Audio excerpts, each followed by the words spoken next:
I went to my first Strictly for Groovers boat party in London. It's a boat party that's been running for quite some years now, I think, actually. I got introduced to it because my mate Charlie, who's one of our really old friends, knows one of the guys who was part of DIY, which is the legendary Nottingham-based collective that used to set up free raves, basically, during the height of the British rave scene in the 90s. Their core demographic is old school ravers, like 90s and noughties ravers, or as we are endearingly now called, gravers. So I was expecting it to be skewed towards a slightly older crowd, which suited me fine because I think it's quite nice to be partying and raving with people who did it back in the day, who really understood that scene and who really get that kind of music. If you're watching this video, it's probably because you either know me and subscribe to me, or you have specifically searched for Strictly for Groovers Boat Party with the intention of trying to find out whether it's worth going or not. In this video, I'm going to share my own personal experience. This is not a PR invite or anything. I did pay for my ticket. This is my very honest and unbiased review of my experience at the boat party. Now, let me talk you through what I wore to the boat party. I didn't have a huge amount of time to do major outfit planning. I certainly didn't get any time to do any alterations on these items that I had planned to if I had time. What I ended up wearing was my sequin t-shirt, which I got from a thrift store in North Carolina the last time I went to visit my sister. I wore these, what I call my disco pants, which I got from a local vintage seller. But as you can see, we had a bit of a mishap during the evening. These trousers, honestly, are so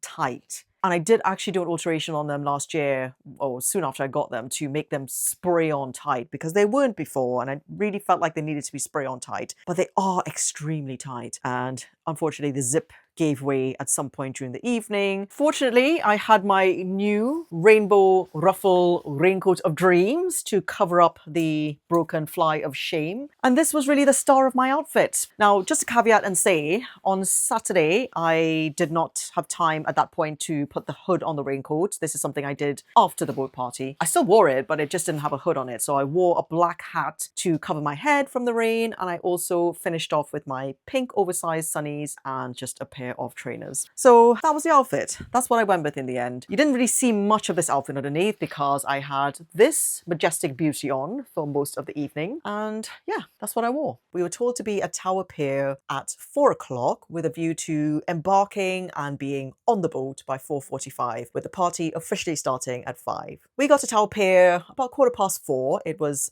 raining. We just went along the boardwalk and then we were greeted by some security members of the crew from the boat. We had light bag searches and light pat down searches, and then we got onto the boat, which was the Dutch Master, which is one of the bigger party boats in London, I think. It had 3 separate decks. There was the lower deck, which you embarked on. There was a big dance floor there with windows where you could see outside, and there were toilets on that deck. And then you went up some stairs onto the mid deck. There was another dance floor with another sound system and a viewing platform at the back. There was an area where you could be outside on the back of the boat, taking in all the sights as you were cruising around the Thames in London. Because the weather wasn't so nice, there weren't as many people packed onto the back of the deck. But I can imagine on a nice sunny afternoon stroke evening, it'd be a great place to just hang out and just watch London go by as you sail across on the Thames. There were some steps that went further up to a top deck, but that was cordoned off. I don't know if it was because of the weather or maybe there just weren't enough numbers on the boat to warrant having all 3 decks open. The boat was pretty amazing, I have to say. It was lovely and spacious. It was quite nice that you had different areas to explore. So if you weren't really feeling the music on one floor, you could go to the other one, or you can just go outside and have a drink or a smoke, whatever you wanted to do. One of the nicer things about the boat party actually was the crowd. As you would probably expect from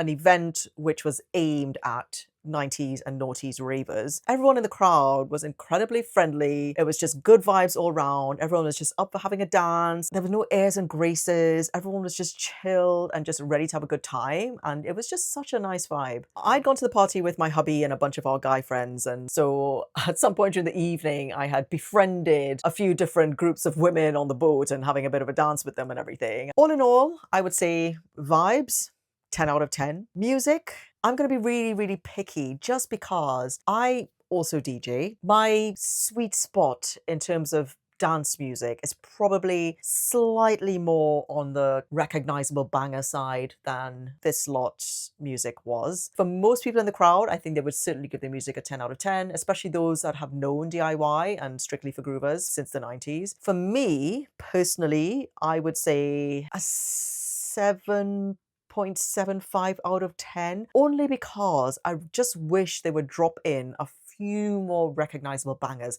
They don't all have to be recognizable bangers, but every now and then, I do think DJs don't go amiss when they just drop the odd recognizable banger from time to time, because it really does get the crowd going. Just that bit of recognition, that thing to latch onto that goes, yeah. I just don't feel like there was any of that kind of moment, for me anyway. Fashion, 6 out of 10, but that's not judging anyone. If you are going to parties for fashion, this is not the party to go to for fashion. This is the party to go to for dancing, especially if you're in that nostalgic 90s rave kind of dancing. That's really what this party's about, not so much the dressing up and the fashion. Although you could bring that too if you wanted. Crowd, 11 out of 10. So many lovely people, really easy to chat to, everyone was on such good form. The crowd was certainly one of the best things about the party. The crowd certainly was, I would say, skewed towards the older end, and by that I mean kind of late 40s into 50s. There were some younger people, but by and large, I would say at least 50 to 60%, if not 70% of the crowd on the boat were late 40s plus. Would I go again? Yeah, possibly. I think I would go again if I was allowed to DJ and play some recognizable bangers, or if there was another DJ who was there who was going to play some recognizable bangers. The music was good, don't get me wrong, it was good, but maybe it was just a little bit before my time on the rave scene. It was a little bit deep, it was a little bit what I call nondescript. But yeah, that's just me. That's just my personal opinion. Would I recommend it to anybody else? Yeah, I would, 100%. I think it was an excellent boat party, great vibes, and yeah, really good fun. So now I will share with you the little vlog that I made of the boat party, just to give you a bit more of a sense about being on the boat and what the boat party was like. I hope you enjoy, and I will see you in the next video. All right, roll tape. All right, heading to the boat party. I'm in my new raincoat. Okay, made a bit of a road test. Subtle, right? We're going to blend right in. I want to be on that party boat. Time check, it's now 4:20. We meant to set sail at 5. Oh, this is us, I think. The Dutch master. All right, you guys ready to party? Yes. Yes. Dave, are you ready? I am a bit. Yeah. Rob, are you ready? Yeah, let's go. Charlie, are you ready? Andy, are you ready?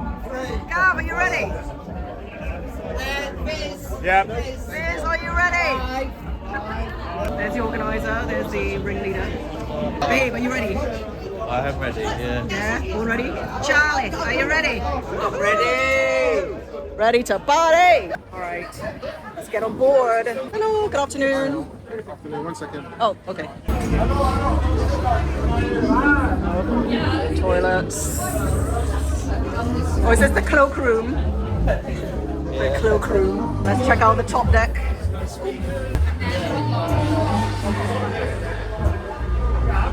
And there we are. There's the Thames.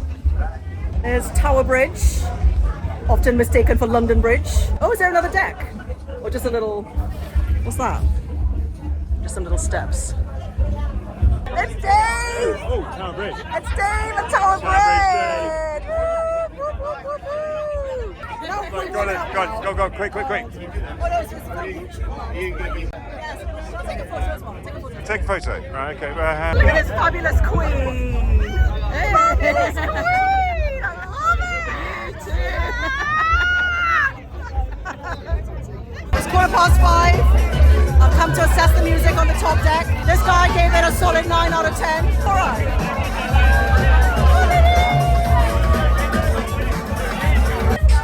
7 in the evening. Upper deck, I think. Gave it a solid 6.5 out of 10 for vibes. But look at the 10. There's nothing like a boat party in London, let me tell you that much.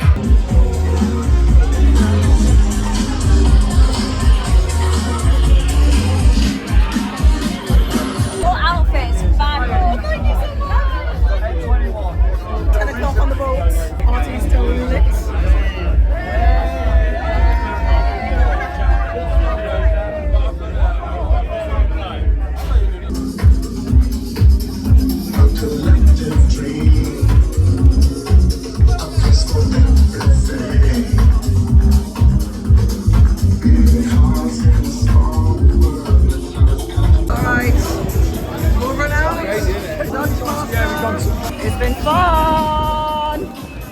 So what did we think of the boat party? Yeah, it was fun, wasn't it? Yeah, it was good fun. It was good fun. Everyone was on good form. Yeah, it was a really, really lovely crowd. Are you sure, Dave? Are you sure this is the way out? Yeah, definitely. Okay. All right. Well, that was it. That was my Strictly for Groovers boat party experience. Thanks for watching. If you got this far, I have no idea what I've just filmed. I'll see you in the next video.